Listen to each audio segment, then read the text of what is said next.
What is up, everybody? Ethan Newberry, the Ginger Runner, here for another GingerRunner.com live. I'm very excited about tonight's episode. Thank you for being so patient in the chat room. We had a lot of tech issues on my side that we were just getting worked out. As always, Google Hangouts is wonderful.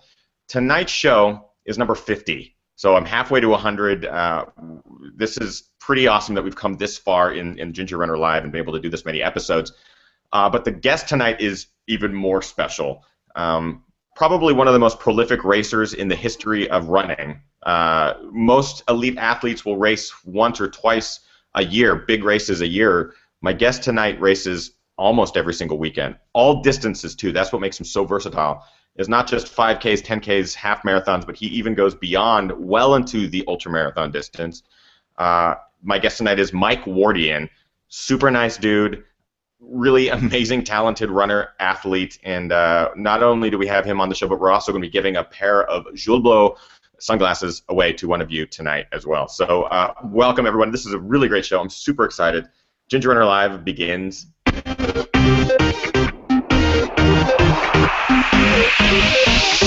Ginger Runner. Yes. All right. That is an awesome intro.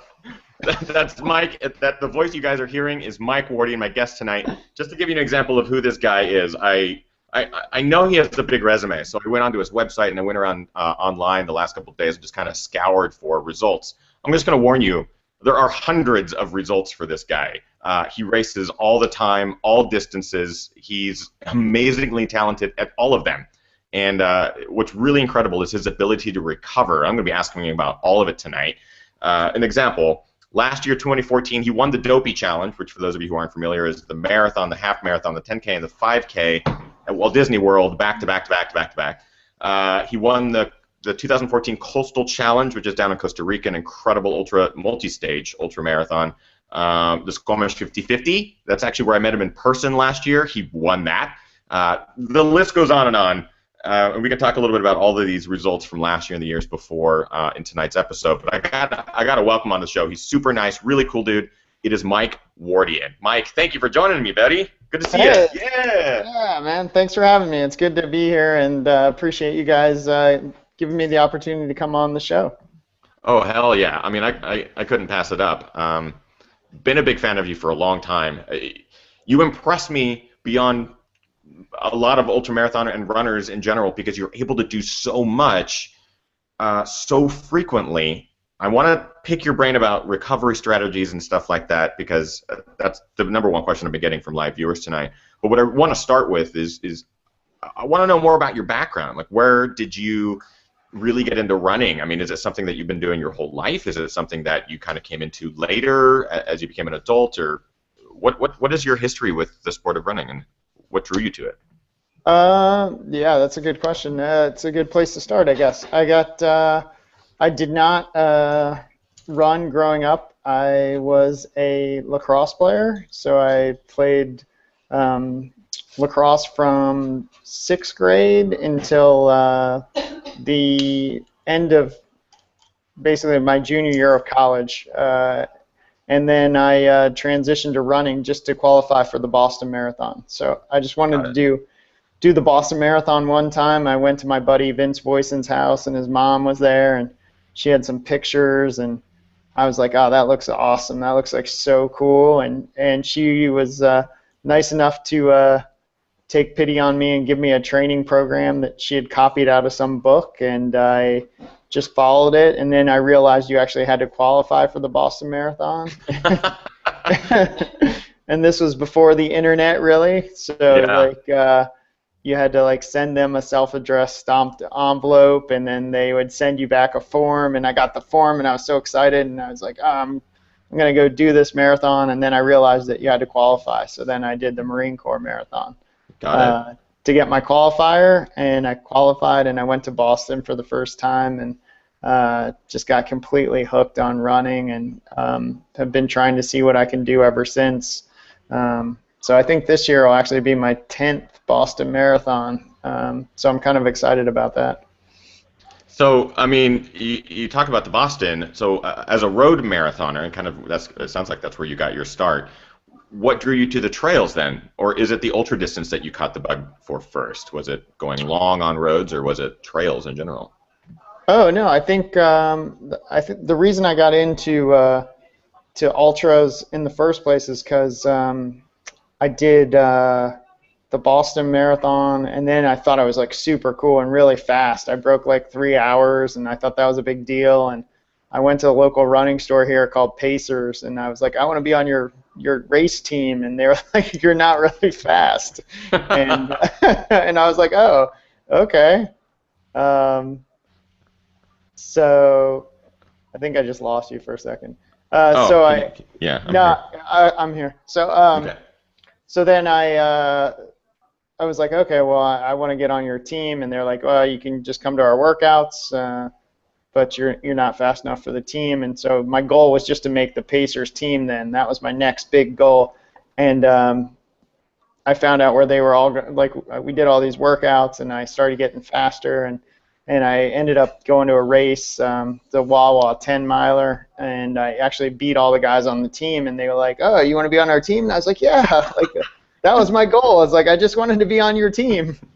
But then I found out some of the guys were going to Chicago to run the marathon, and I had already wanted to do all the big marathons. So I went to Chicago, and then I was signed up for Marine Corps again, and then New York City, and so I did all those in like 4 weeks, and everyone was like, oh, that's crazy, you can't do that, that's like too many races.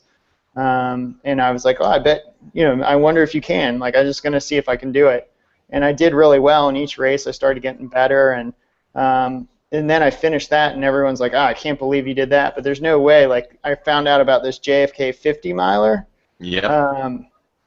Which is near where I live. I was in Arlington, Virginia at the time, and JFK is in Hagerstown and Boonesboro, so it's not very far away. It's about 2 hours maybe, at the most.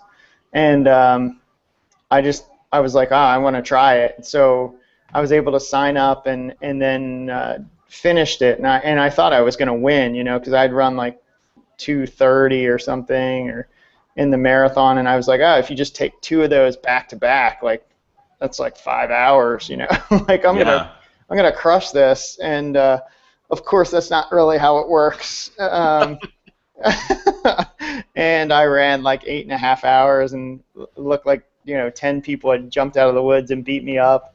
And but I was kind of hooked. I was like intrigued that people could run that fast for that long, and that they could really excel at it. And it took me a while to get back to doing ultras. I did a bunch of triathlons for a while because I wanted to do an Ironman and just see what was possible. And I did an Ironman, and then I got back into ultras. I found a race called the Marathon des Sables in Morocco, and I saved up all my money for like 3 years because it was so much money. And then I went to that, and I did really well. I was like, it's a 6-day, 6 stages of running, 7 days out in the desert, and you have to carry all your food and kit for the entire time. And I ended up being the first American, and like I think 25th overall, and I was like one of the youngest guys there. I think I was 25 when I went. And that's so crazy. It was really cool, and I just realized that I had some talent for running, and met Lisa Smith Batchin. So I don't know if you know Lisa, but she's kind of a legend, and she kind of helped me become a more complete athlete, and gave me the belief to know that I could do more with it. And I met her husband Jay, and we've since become like super good friends. They own Dream Chasers out in like Jackson Hole area, and since then I've just kind of kept progressing and wanted to qualify for the Olympic trials. So I did that in 2004, and then I've been part of the Olympic trials since then. So I'm hoping to get my qualifier again here going into the 2016 trials. You're actually looking at doing that. Is there a race this year that you're looking to race for qualifying time? Yeah, I tried. Well, I tried at the Houston Marathon 2 weeks ago, and I ended up going through the half off pace, and I ended up at like 2:23. And then last week, or yesterday actually, I ran the Miami Marathon and went 2:27. So I think with some more speed work and just the right day, I think I definitely have it in my legs. I was just a couple seconds off at halfway in Houston, and I felt really strong. I just need to extend it out a little bit. But my PR is like 2:17, so I should be able to do it. I'm probably going to try a couple more times in the spring coming up, and then I'll make a really solid attempt at Grandma's, hopefully, if they'll let me in. Excellent.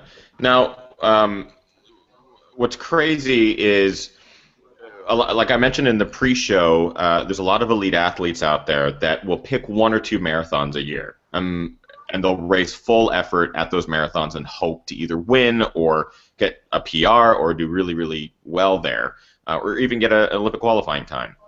Yeah. You are like the opposite end of the spectrum, where you seem, at least in my opinion, someone who follows you, you race all the time, but yet you're still able to perform at the top level of your abilities at every single race. Is there something that you're doing that is allowing you to do that? Because, you know, history tells us that we can run a couple races a year at full strength, but Michael Wardian is doing it, and he's doing it well across the board. How do you do it? I mean, was there a stage in your life training that you're like, I'm going to race every weekend, or I'm going to race twice this weekend, or race once a month? And how did that work out? Did you build up? Like, how does that work for you? Yeah, I mean, I think I'm lucky that I do recover pretty quick, and I have a lot of good support, you know, people and sponsors that are behind me, and the family is really supportive of me being able to go out there and do these type of things. And I think I'm pretty careful with my body, so if something feels off, I definitely pushed it, I think, more a couple years ago before I got injured. But I don't really get injured that easily, and so I think that allows me to train consistently between the events and still be able to perform well. And I think all the events, or at least I hope that they all kind of build on each other, so that you know, as you're doing the marathon, you're getting the speed to be able to do the longer stuff. So like I've done two really fast or relatively fast marathons the last 2 weeks, and then I have 1 week off, and then I'll be I'm flying actually to New Zealand on Friday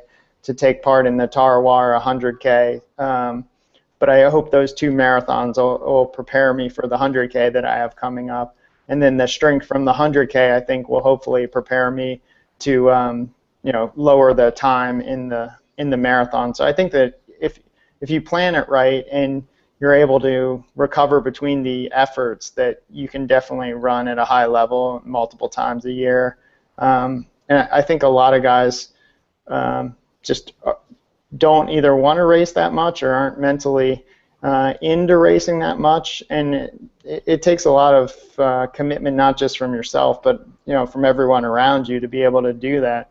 So I'm lucky that I'm able to be mentally up for doing it, because a lot of guys, and women too, I mean, it just takes a lot out of you, and for me, I kind of feed off of it, and it gives me more energy for the next one, whereas somebody else might just be completely spent and not want to go out and race again. And it's something that I think everyone deals with in their own way, and for me, it just is so exciting to be a part of everything, and I love the feeling of being in the crowd and like that pre-race anticipation and stepping up to the start line. And if you're not, you know, these are long events that we do, but also the shorter events, like you're not sure how it's going to go, and if you've done the proper training, and there's so many things that can come up, and I love that feeling of not knowing, but then also being confident in what you've done and the work that you've put in,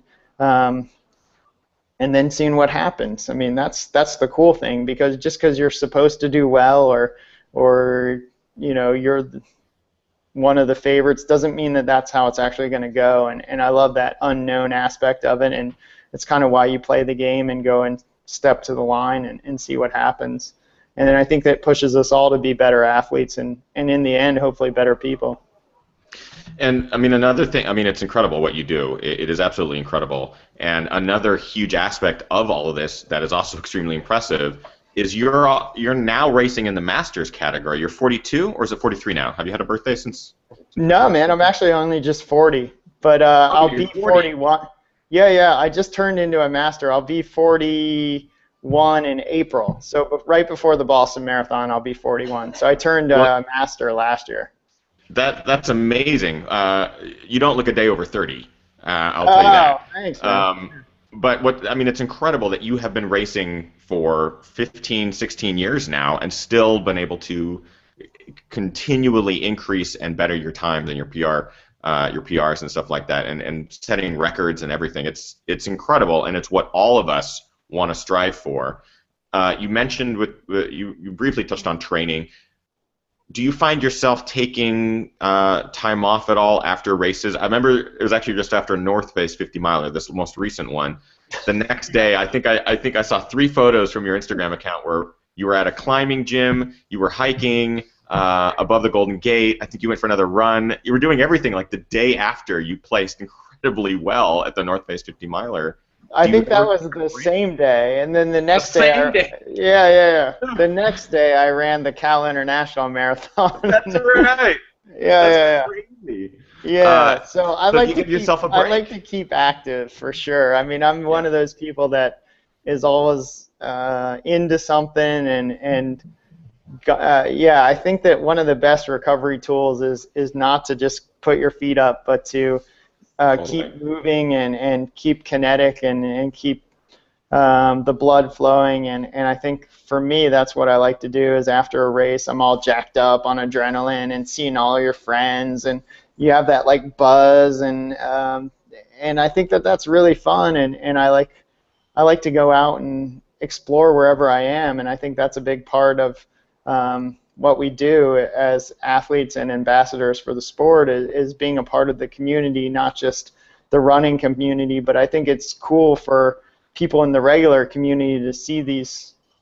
I mean, we're all doing such extraordinary things. I mean, just finishing a marathon is a huge deal, and finishing a Yeah. 80K or a 50 miler or a 100 miler, and then just show people in the community that you're not going to be wrecked for the next 3 weeks. That if they wanted to, they can totally do it. And um, for me, that's a big part of it. And I love the chance to be involved in wherever I am. So if I can go for a hike and get to see something that I didn't get to see before the race, or enjoy some local cuisine that I've heard about, but I had to be careful not to eat before the race. I like to Right, take right. advantage of that.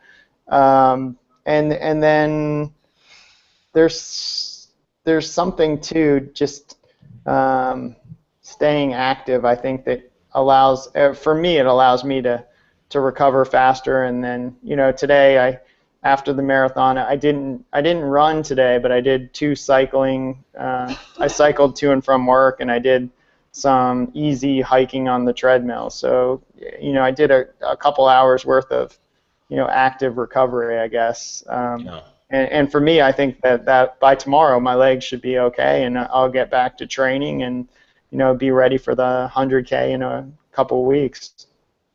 That's I just realized I had a power flicker here.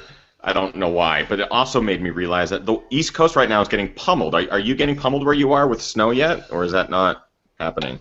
Yeah, no, we're a little below most of it, but it Okay. is the plow just came by the street. So yeah, I think it's a little further north. I know a lot of our clients that we work with are shut down already for tomorrow, and a lot of people are leaving early today. So we Got it. I was able to ride to and from work in just like sleety, terrible slush, and tomorrow will probably just be a Hoka Mafati day, I think.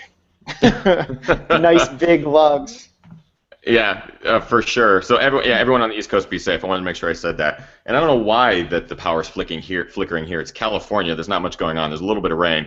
If for some reason I lose power, Mike, don't worry. I can just reset my modem and join up the stream. Just stay where you are, chat with the live audience. I'll be right back on. But I Okay, want to that's cool. get back to the questions.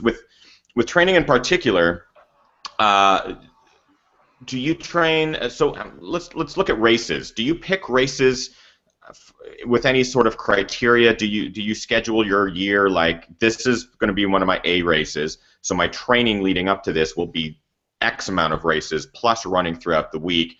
Do you have a real strategic approach, or is it this race interests me, I really want to go to this destination, let's go do that? I mean, how do you balance the big races from the smaller races, and how do you choose which one's which?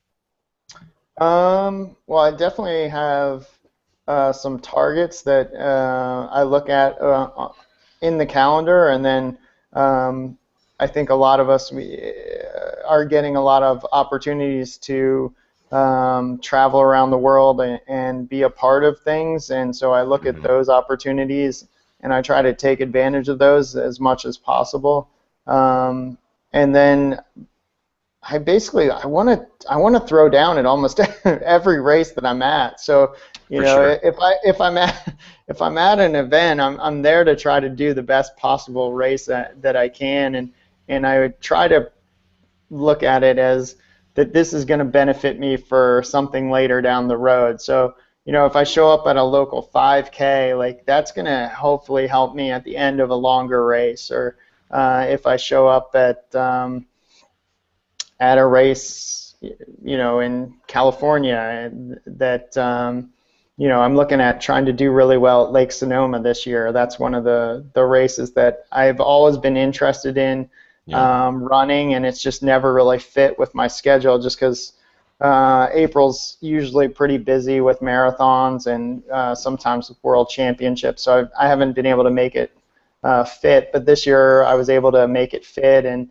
I know it's just a really incredible field there, and it's a pretty place to run, and I've never been there before. So, those are all things that interest me, and it was kind of like Squamish last year where I met you. Like, I knew Gary Robbins just a little bit, but I never met him in person, and that was a big draw for me. It was just a chance to see where Gary lives and what he's all about, and be a part of something that I thought was really cool with the 50 miler or 80K on Saturday and then the 50K on Sunday. Like, those kind of things interest and excite me, and kind of doing something that people think is a little bit outrageous or a little bit different, and to see how well you can possibly do that. So all those factors come into play, and I think that if you can structure it right and your body is willing to cooperate, then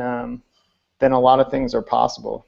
So for me, I guess I haven't really answered your question, but there are some races that I really want to do extremely well in, but almost every race that I step to the line is I want to try to do the best possible race I can. So I wouldn't say that I prioritize one race and just say like, hey, this is the only race I'm going to focus on. I know some guys do that, and I think that they have really good results with that. That's just not the way that I look at it. If I'm on the start line, I want to try to go as best I can. Yeah, that's also what's really impressive is that you have the results to back that up. It's not like you put it all out there in a 5K or in a 10K and then, not place in that race, but then go place in a marathon. It's like you're placing in all of these races, whether it's a first, second, or third place, or now you can be masters first, second, or third, or age group win. Yeah. You're doing incredibly well in all of these races, and that's what makes you such an incredible athlete, is because you're so versatile. Is there something that draws your attention more than others, like long distance, short distance, or is it kind of all equally the same? The 100K World Championships last year is a good example. That's a completely different style of race than a trail 100K, and it's going to be obviously a lot different than a 5K or a 10K. Do you have a preference? I think Did you lose me? the sound kind of went out, but I think what you're... Can you hear me? Okay, in Doha. Is that what you were talking about? Are you still there? Yeah. So yeah, can you hear me at all? There you are. Yeah, Sorry. I can hear you now. Sorry. Okay. No, it's yeah. okay. I was just asking what you preferred as far as short or long distance, because you've done well in pretty much all the mediums. And the Doha World Championships last year, the 100K is a long road, flat, small course, and that's way different than a trail 100K. So is there one preference one way or the other, short, long, road, trail? Nah, treadmill, pushing a jog stroller, wearing a costume, I don't mind.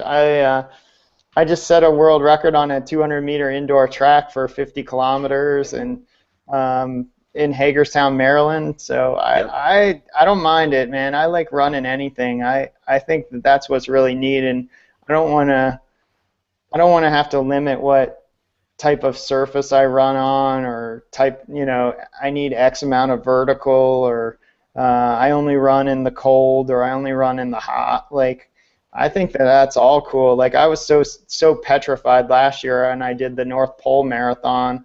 I'd never Right. really run in those type of conditions before, and I was able to, take part in it, the UVU North Pole Marathon, and they kitted me out, and I was freaking out because I've done a lot of hot races, and I suffer in the cold. Being a skinny little runner, I was just petrified that I was gonna, end up frostbitten and hypothermic and just I don't know, just not able to cope, and it scared me, and that's kind of why I did it. I mean, it was something that I think allows me this whole nother world of adventure that I can explore now, and it's not as intimidating, going down to -30 Celsius, -40 Oh, Celsius. Like, jeez. yeah, but like that's when you look at the plane, that's what the temperature is outside when you're flying at like 30,000 feet. So, like to be able to like run in that and to do pretty well, like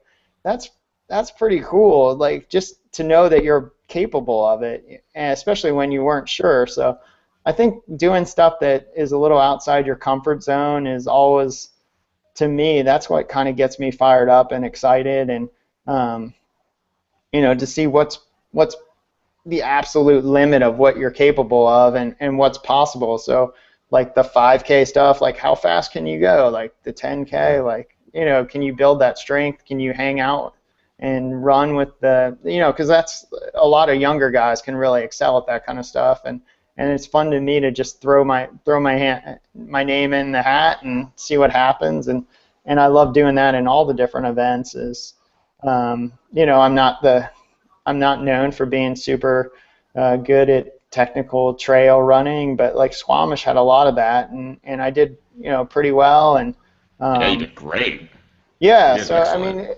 it's fun to be a part of those things that maybe aren't your right in your wheelhouse, but that's how you kind of expand that and grow it. In my opinion, is to do those things and get experience and then learn from that and be able to improve.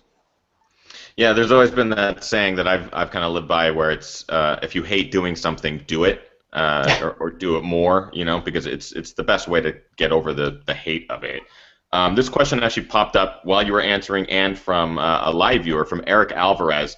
This is something I want to know. What was the costume that you were wearing when you set the world's fastest marathon in a costume? What was the costume? SpiderMan. Yes, it was. Was there a reason you chose Spider. that? Easier to run in? Uh, no, actually, Spider-Man's not that easy to run in. Ian Sharman had set the record like a week before, so I felt kind of bad. But Spider-Man had always been one of my favorite costume characters growing up. Mm. It's a pretty easy costume to get a hold of, actually. The problem is that it's a full face covering, so you have like the eyes are like all like steel like metal and stuff, so in the sun it gets all sparkly, it's hard to see, Oh and then God. and then it's got no mouth, so like and you can't take it off, so it's really hard to drink during the marathon, so you have to like basically like waterboard yourself, like pour the water through the mask and drink that way. Oh my God. um, so yeah, so that's not an easy costume to run in, but I thought it'd be super cool. And like mine, like unfortunately, like I when I was in college, I had like a Spider-Man suit too that I would like wear to parties and stuff. So um, I don't know. I just had an affinity like with Spider-Man, and I thought it'd be cool to try to set a record with Spider-Man. And some guy in the Flash costume beat me, which I think is a lot easier because it's only just like a little like Yeah. mask. So Just I a little think thing that, across the face. yeah, exactly. I think Spider-Man might have to come out of retirement and go for another world record. So I think that might be something I do this year too, because I set the indoor track world record, but it's always cool to get a superhero world record, That'd especially be with pretty exciting. kids now. Oh yeah. You have two kids and you have a whole family at work. You have the full-time job. How do you balance it all? So that was a question that some people asked in the chat room, and I'm fascinated by it. Yeah. How do you balance the training? How do you balance the work? How do you balance the racing and travel? Yeah, it's a lot of things to juggle. I got to thank my wife Jennifer. She definitely makes my life a lot better and a lot easier, and she's the one that picks up a lot of the slack. And then at work, my boss Keith Powell and Marielle, my sister actually, who I work with, when I'm not in the office, they're taking the calls for me, and I'm on the computer wherever I am. So anywhere I am, I'm on the internet and trying to help as much as I can. And my clients are really on board. So I have like this huge support system. I mean, even Jennifer's parents are involved because they come over and help with the kids, and then my parents help with the kids, and my brother's in town. So everybody's on board and allowing me to kind of do these things. And then I have like amazing sponsors that help with supporting me to allow me to go to all these places. And then I love to do it. So I think that people see that you're really passionate about it, and you'd be surprised how many people want to help you just because they know that you're into it, and like they know that it's something that you care about. And I think it's easier to get on board with somebody when you can tell that they really love it, and then it's something they're doing because they love it. I mean, it's not like we're all making, this. I don't know. I think it's for ultra running in general. We're doing it because we're trying to see what's possible and to kind of explore our world. And I think one of the best ways to do that is through running and through being a part of it. So I don't think there's anything I love more than waking up in a new city and going for a run and finding out, like, where's a good place to get breakfast, or, oh, there's a metro stop over there, and, I saw like a cool cafe down the street, and like, oh, there's a lot of people over there that look like they're doing something cool. And I think that's one of the things I love most about these adventures is sharing them with different people, and then as much as I can with my family. Yeah, it's always cool to follow you on Instagram and see where you're at any given time, because before you know it, you're taking photos with the family at home on a hike, and the next day you're in some foreign country riding a bike down some river. It's pretty cool to follow. So go check them out on Instagram.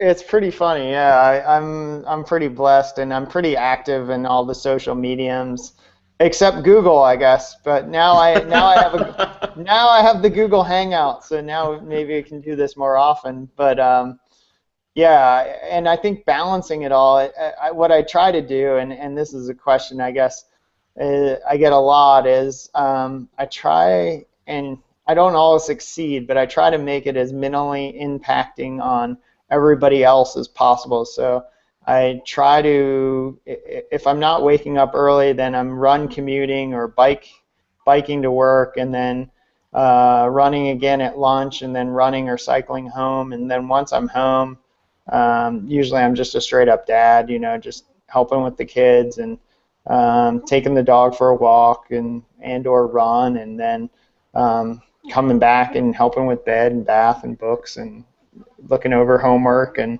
doing all the things dads do, and then doing it again the next day and helping getting the kids ready for school. And I think a lot of us, we all have the same responsibilities. I mean, it's just trying to find a way to manage it all, and everybody has their own challenges and how they have to do it. And I'm just lucky that that I'm able to make it work for now and hopefully into the future.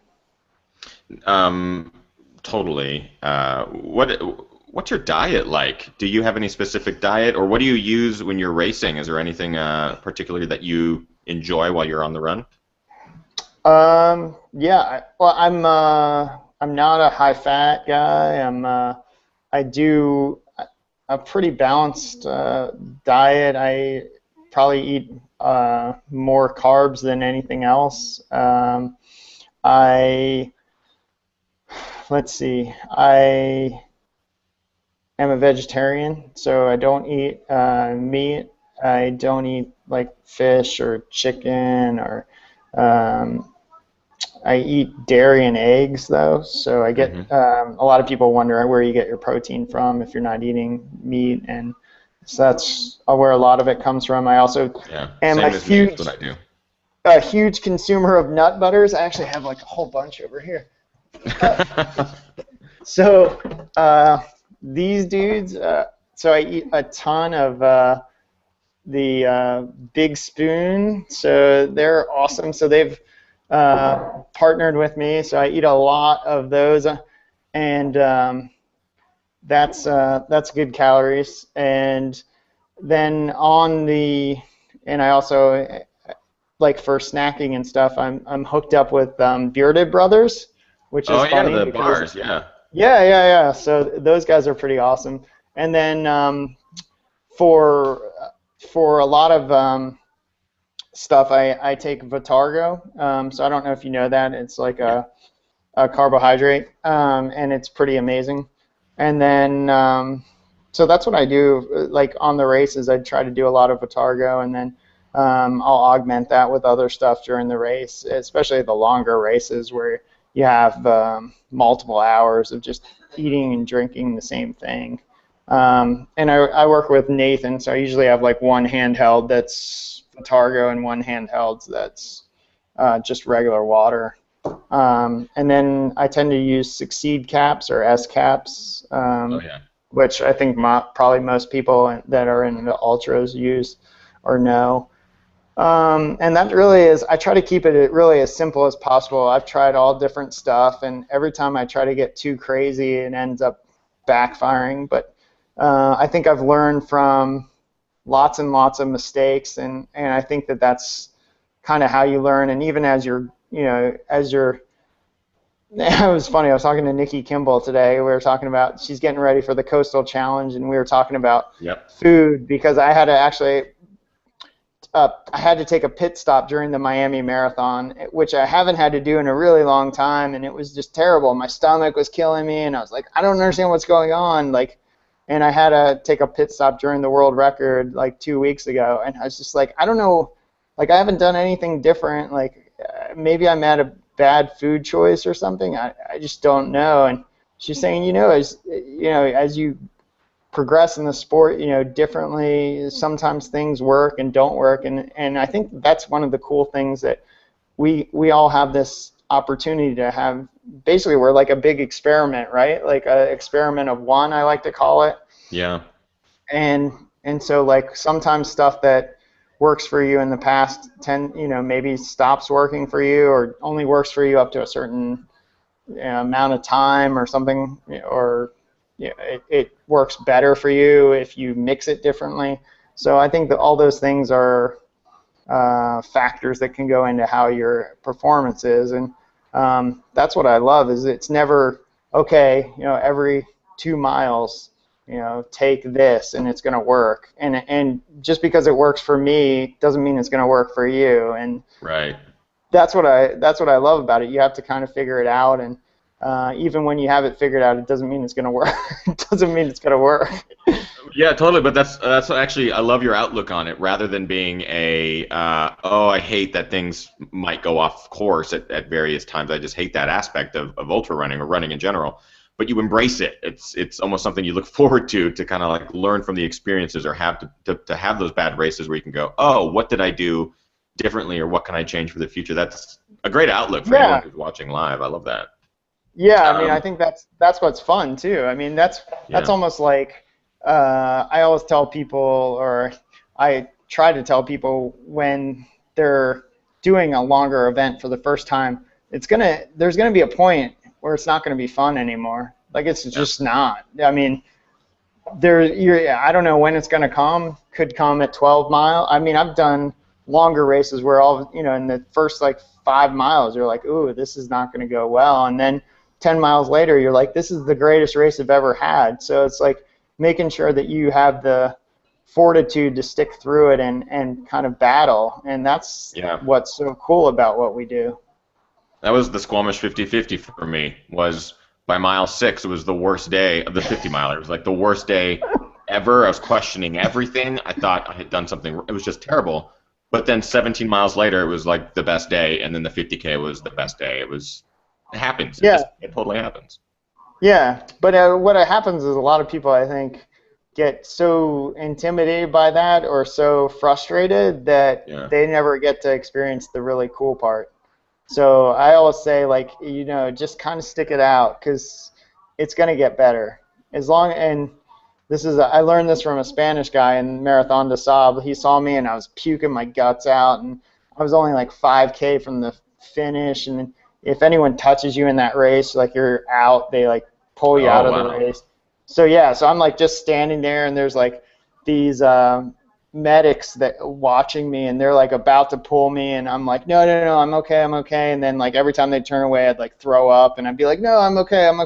And so like this guy runs by, and he's like, baby comida, and it's basically like eat, drink, and I feel like that's like such a just common sense thing, but like I think for a lot of these things, if you can keep eating and you can keep drinking, you're gonna finish. It might not be the time that you want, it might not be the place that you want, but you're gonna be able to do it. And I've had a lot of races where things have gone really well, and you never had to, you have just one of those days, and it's just, you're on fire, and it doesn't matter what happens, like, you're bulletproof. And then I've had other days where I felt bulletproof, and then the wheels have fallen off, and you have to crawl and battle to the finish line. And I think there's positives that come out of both those experiences, and also negatives. Like if you have those bulletproof days, then maybe you didn't push as hard as you could have, or and then the other times, you did something wrong, but that's all part of it. And I think that's what makes it so fun, is you never know what's going to happen. That's exactly it. You never know what's going to happen, no matter how tuned or ready you are for something, or you have the plan, or any of that kind of stuff. It will go off the rails. It'll go off the rails. It's bound to, and embrace it. I think that's one of the best things that I've learned in my short time in the sport, is like, embrace those days that suck, because you're going to look back on it and go, that was the best experience I could have had. And I always think is like, we signed up for this. I mean, like, who gets to do this? I mean, it's really a blessing. I mean, if you think about it, I mean, I got hurt and I wasn't able to be a part of it for a couple months, and I missed it, and I missed it terribly. It was not fun, but like. What was your injury again? I had 5 stress fractures of my pelvis and 5 hernias all at the same time. Oh my God. Yeah, in like August of 2012, and I wasn't able to run really until December, and then I was able to start racing again in January. So yeah, I mean, I was out of the sport for a little while, and it's tough, seeing people do amazing things and knowing that you were part of that, and you're not for a little while, but that's something that is part of this too, is like, I knew that I would want to come back and keep fighting to be able to come back and do the work necessary to kind of get back. And I think that made me hungry and kept me hungry. Yeah, I am currently sitting on a 4-week broken or sprained ankle, not broken ankle, sprained ankle. And it's the first major injury that I've had that's taken me out, that's just completely sidelined me. I can't say that I've come anywhere close to as painful as a 5 fracture, 5 hernia injury. That sounds excruciating. But just sitting back and watching people run, and then I wanted to jump into 2015 like ready to go and kill all these races and do even better than last year, and it's just been like, you got to be kidding me. Starting the year off sitting for a couple of weeks, it's tough. It's tough. But it gets that fuel going, it kind of burns that fire. It does, and there's a lot you can do. I think that when you're injured, I think a lot of people Yes. ask, the first question is they ask, like, what can I do? But the first question, I think, a better question that you can ask is, what can I do? Because I was able to Right. do and there's quite a bit you can do. I mean, with your ankle, it might not be as much, but like no matter how injured you are, there's probably something that you can do. Yeah, I mean, I'm back to hiking, heavily hiking and biking. Yeah, Like a stationary trail trainer is all good. But for the first couple of weeks, it was, nothing. You can barely put any yeah. weight on the feet. But then I'm doing abs, right? Like I'm working on abs because I can do that. That's about all I can do. You're right, right, Uh, right. So you're like a core monster now. I have one giant ab still. It's great. It's just one giant ab. I wanna move on. I want to give away the Julbo sunglasses. And Oh while we yeah. wait for the correct answer in the chat room, I'll ask a couple questions from the chat room that have been going on. The chat room's been scrolling this whole time, and I want to ask some of Okay, the questions sure. that you guys have asked. But first, this contest is going to be open to U.S. residents only. Sorry, guys. Shipping internationally is just not going to be available on this particular prize. However, if you were living in the United States, you are eligible to win a brand new pair of Jubal sunglasses. These are beautiful pieces. They're a sponsor of Mike Wardian and a number of really incredible athletes, and they now have a great U.S. presence, and these glasses are pretty awesome. You can go check out their website, which I believe is jubolusa.com, and you can see some of the stuff that they have available. But I'm going to turn it over to Mike. So basically how we do this is Mike will ask a trivia question. I know the answer. Mike knows the answer. The first person to write the answer in the chat room will win these sunglasses. And this is going to be a two-part question. It's a two-parter, so make sure you have both parts to the both answers in there. And the first person to get it will win. You have to be a U.S. resident, though. And that's pretty much it. So, Mike, I'm going to turn it over to you. Ask the trivia question. Yeah. So I think I need to remember it, but I think what what we had determined was what sport, and I think that if you were listening to this earlier, you might know, is what sport did I do other than running growing up, and then which university or college did I go to? That is correct. So, what sport did Michael play other than running, and what university did Michael go to? Let us know in the chat room. I'm going to keep my eyes open here, and in the meantime, I'm going to ask a question. First winner. First correct answer in there will be the first winner. And this first question for Mike from the chat room is from Andrew Pare. How do you recover from a cold or flu? Do you get sick at all, Michael? Actually, I don't get sick that often. Usually I get one whoppingly destructive, terrible illness every year from my good friends. Sorry. We have a winner. I'm Oh, going to hear more about it. yes! We already have a winner. A lot of people Yes! answered correctly with lacrosse. That is the correct answer, but I said it's a two-part question, and that is T.C. Nicholas. T.C. Nicholas with lacrosse and Michigan State. All right, Sparty on. Good job, Well TC. done. Well done, TC. Yeah. So get me a direct message on Twitter, or Facebook is even better. Just Facebook direct message me with your contact info. Email is the best. And congratulations to you. You get a brand new pair of Julbo. That's excellent. It's like $100 plus $130 to $170 value. That's amazing. Dude, sorry, Mike. actually, I would recommend they're not that much, but they're super cool. Is the Cortina? I don't know if they're still available yet in the U.S., but they are one of my favorite pairs. Obviously, you can go with like the performance pairs, like the Stunt or the Dust or something like that. But if you just want some cool kick around ones, the Cortinas are pretty sweet. But they're only like $80, so I don't know. It's up to you. Yeah, I think we're actually giving a pair of the Dirt away. I'll have to check with the Julbo rep, but they're really good. Those are awesome. Yeah, those are really cool. Excellent. So congratulations, TC.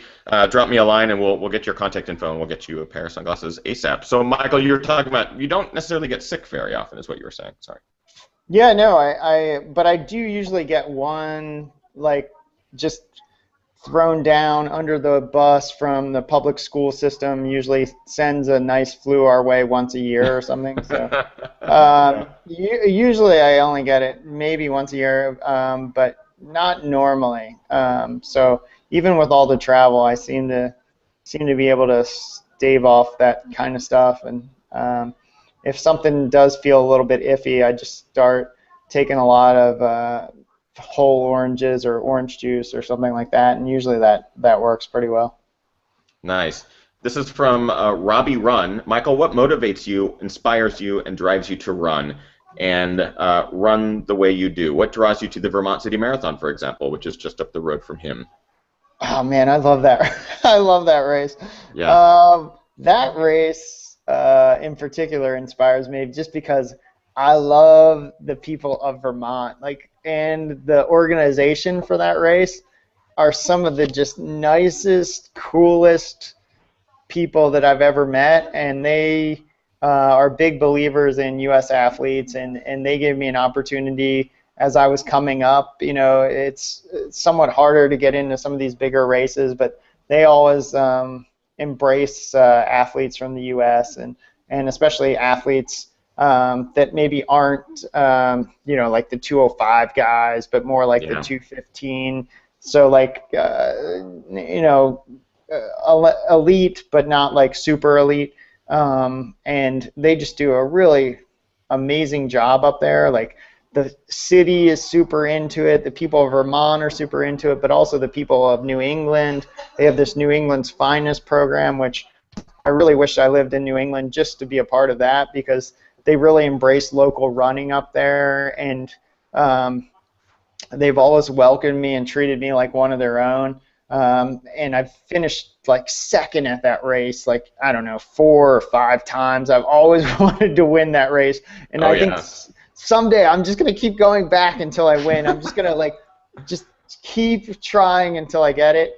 But they always get really good athletes, and it's always a really good race. And it's a perfect time of year up there. It's nice weather, 90% of the time. The course runs by Lake Champlain, so you have like these incredible views. And Burlington, if you haven't been, is just a really cool city.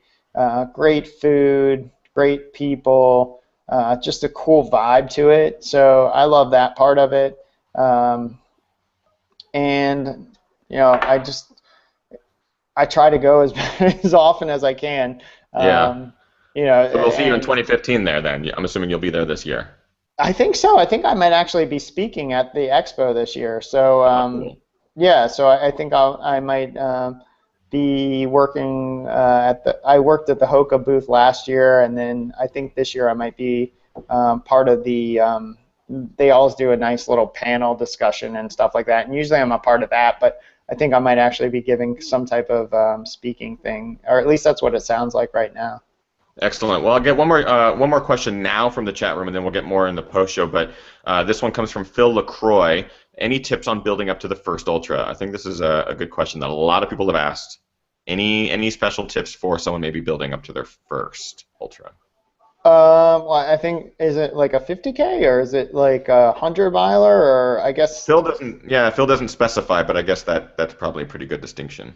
Yeah, I mean, because if it's just a shorter, like, just you want to go further than a marathon, I think a lot of people tend to go to the 50K, and I think that's a nice transition, because it just shows you that, like, there isn't this like black hole, or like you're not going to be like Columbus and sail off the world like when you get past a marathon. Like, you can go further, and it's really not that much further to go to a 50K. It's an extra 5 miles or so, and the fueling you do is basically the same as a marathon.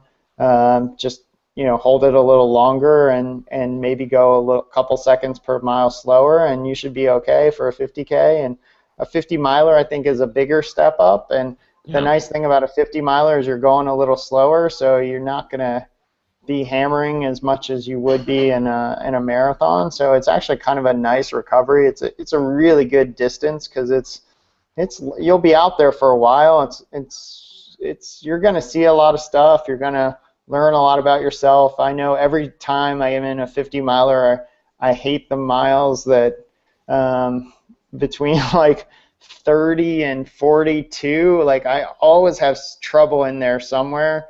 But then you make it through, and it's in I shouldn't say I hate it because that's where you really find out about yourself and you have to dig and that's kind of fun, but like Yeah. I know it's going to come somewhere in there, and especially when you're having a really good race and then you're going to have to make that battle. But that's a nice distance, and then as you get into the 100K distance, um, that's about trying to find the right fuel to keep going for that long, especially if you're in a mountain ultra, you're going to be out there for a Right. really long time.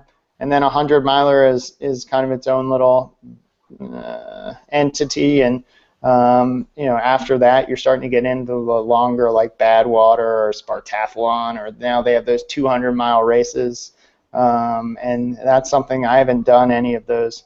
I've done Badwater, but I haven't done anything longer than that in one go, and so that's something that kind of excites me, and probably going to be something that I do at some point. But I think the biggest thing I can say is don't be intimidated, but be respectful of the distance, because it's going to try you and it's going to test you. But if you want to do it bad enough and you take care of yourself, it's totally possible.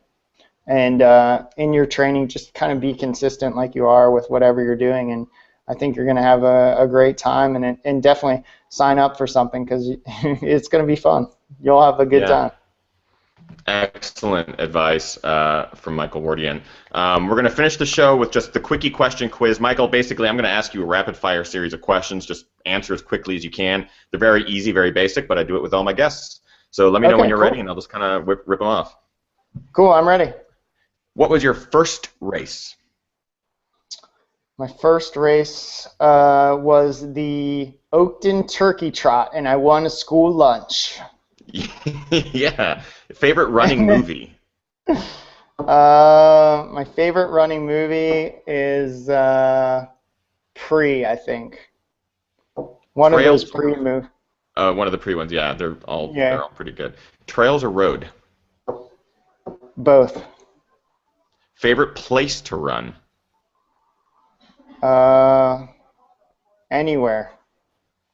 Favorite post-race indulgence? Whatever my body is asking for. What are your current running kicks? What are you running in right now? Oh man, Hoka's, lots of them. I got the Clifton, the Bondi 4, the Huaca, the Stinson ATR, the Constant, and I rotate them all. I also have the Mafati. Trying to think. Oh, and the boot. I run in the boot. The Tour You got a Ultra. pair of the new boots, huh? Dude, I've had them. Yeah, I've had them for a while. I can get them going sub-7. They're awesome. They are so cool. Oh my Yeah, God. yeah. I'm excited. I hope that I can run a marathon in them at some point. That's amazing. And finally, your favorite ginger. You can lie. No, man. Almond ginger right here, baby. Love it. Love it. That's Yeah. the best. That's it for Michael Wardian today on the show, guys. Stick around. We're going to have him for just a couple minutes in the post show. It's late on the East Coast, so I want to make sure that I let him go to bed and take care of the family and stuff like that. But thank you all for tuning in live to Ginger Runner Live. Michael Wardian, thank you so much. Where can people find you on social Thanks, media? guys. I want everyone to follow you. Where can they find you? You can find me on almost every platform. So I'm on Instagram, as you said. So I'm always taking photos and posting them. I also am on Facebook, Twitter, Pinterest, and I guess I'm going to be on Google now. So I'm everywhere. And then I have a website, www.mikewardian.com. Unfortunately, I haven't updated my race schedule for 2015, but it's on my list, so I'm going to get to it and put the races that are firm up there. And then I basically have the race calendar set through like July, and then our youngest son is epileptic, so trying to figure out what the rest of the season is going to look like after July. But after that, yeah, it should be a good season, and I'm looking forward to doing a lot of cool things, and I hope you guys will come and share it with me. Yeah, follow the adventure guys, especially on Instagram, because he posts some pretty great photos from wherever he is, with whoever he is with, which is it's pretty fun to follow along. So that's it for tonight's show, guys. Every Monday, 6 p.m. Pacific Standard Time. This is episode 50. It's been fantastic. Thank you so much for tuning in live. There's a bunch of you in the chat room tonight, so I appreciate that. Appreciate the love. We'll see you guys next week, next Monday, and get out there, train hard, race harder, and party the hardest. Stick around for the post show. We'll ask a couple more questions of Mike before we let him go. Thanks, guys. All right, encore.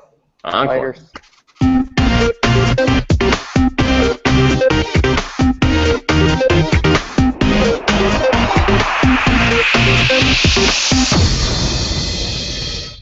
All right.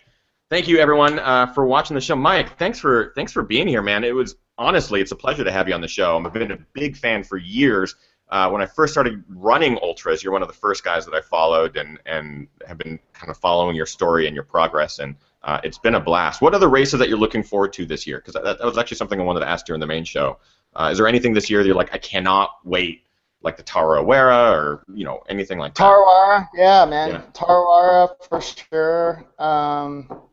Boston Marathon is always one that I find. Oh, sorry, my wife was helping me stop doing something. Tarawera,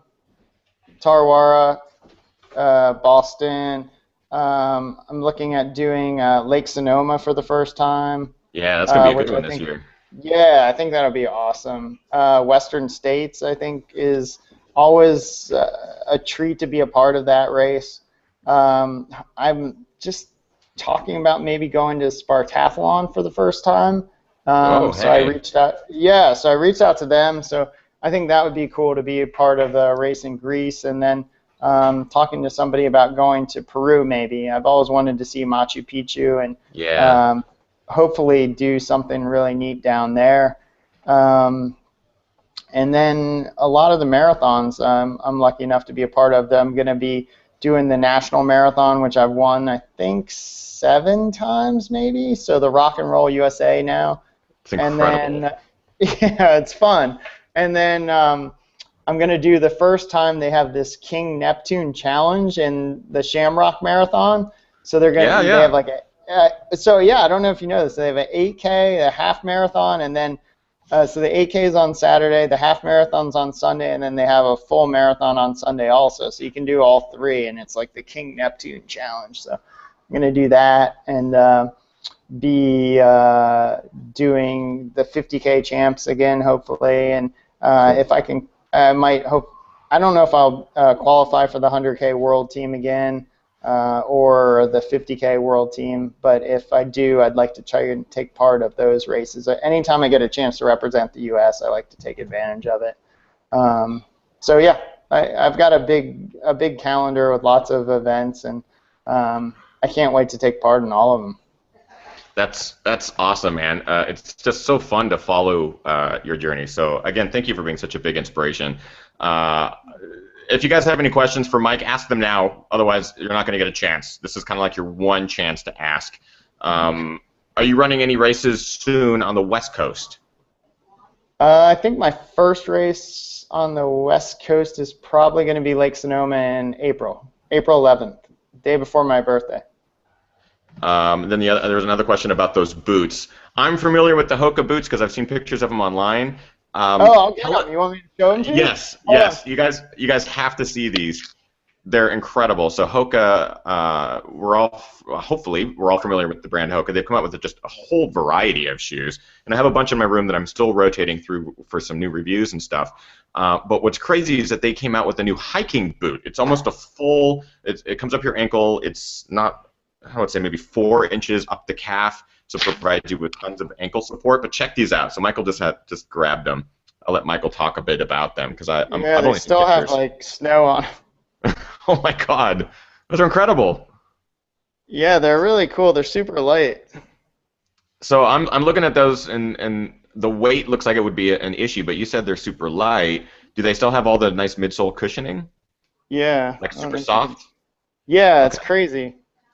So yeah, you can run fast in them. That's crazy. Yeah, they're really cool. Are you wearing shorts with those, or are these like to break them out for winter? No, no, no. I wear shorts, and well, when I run in them, I wear shorts. If I'm just like hiking with the family, then I just wear or just, yeah, whatever. I mean, depends on the weather. That's awesome. Have you put on the speed goats yet? Only saw him we had our first athlete summit for Hoka last year in Boulder in October, and I got to see a prototype. I don't know if you know, but most of the prototypes are size 9, and I'm a size 11, so I Yeah. tried to cram my foot in there, and it didn't really work. Yeah, it's the same. It's been the same issue with me because sometimes I've been like, "Hey, we have a size 9 in this prototype." I'm like, "That's not, that would be unfortunate." Uh, this is from Clythe Clarkin. Wardian, how much longer is that beard going to grow? Are you going to go full Gary Robbins or full Rob Craw on it? How long do you want to go? It's glorious right now. It's great. Yeah, I don't know, man. My significant other is not a huge fan, but she's being very cool and supportive of it so far, but I don't know, man. I don't know. As long as it might As it long as you can might, keep it. yeah, we'll see. We'll see. I mean, I don't think I could. I can't imagine you without the beard now because I've just been following you for so long with the beard. You probably look like a 20-year-old without the beard. Who knows? Explain Uh, the picture behind you. The pizza picture. What is the pizza picture? these are some of our favorite restaurants. So That's cool. yeah, this is Delfara Pizza in Brooklyn. It's like, I don't know. It's supposedly really famous, but it's got some of the best pizza that I've ever had. This is I don't know if you can see that one behind that, but it's the Upper Crust Pizza in Boston. I think Oh they actually yeah. went out of business though because they weren't doing such nice things to their employees, which I didn't know about. Oh, got Uh, it. and then this is Two Amy's Pizza here in DC. And then we actually have a new one that we haven't gotten framed yet, but it's Pupatella. It's right down the street, but it's all like, fancy. Oh yeah, there it is. So we got it Okay. framed, but we haven't put it up yet. So these are Right. like our super local pizza places. But yeah, and, I don't know. It's nothing. It's just kind of funny. Someone in the chat room asked for your Instagram name. Maybe I didn't say it earlier, but go ahead. Your Oh, Instagram. I think it's just Mike Wardian. Yeah, I think it's Instagram.com/Mike Wardian. So Yeah. definitely check that out. Well, Mike, I know that it's late on the East Coast, and I want you to be able to buckle down and get ready for Snowpocalypse 2015, whatever's going to happen. So again, thank you so Yeah. much for joining me, man. We'll have to get you back on once 2015 starts rolling. I'm assuming those results are going to start rolling in with you winning races left and right. So would love to get you Yeah, I back mean, on and talk to you this year. that would be awesome, man. Yeah, I'd love to come back on. I had a great time. It was super fun, and just let me know whenever you want to do it, and I'll make myself available wherever I am. Cool. Yeah, that's the best part about this is that people can do it all over the globe, and that's what I love about it. So thanks, all of you who are watching live. I know it's a short post show. It's just so late on the East Coast. I want to make sure that all of you who are on the East Coast are being safe and opening up your beers now and enjoying family time because that's what happens at 10 p.m. on the East Coast, I guess. Right. Every Monday, 6 p.m. Pacific Standard Time. Everyone say goodbye to Michael Wardian. I appreciate it, you guys tuning in live. We'll see you guys next week. Okay, bye. Bye.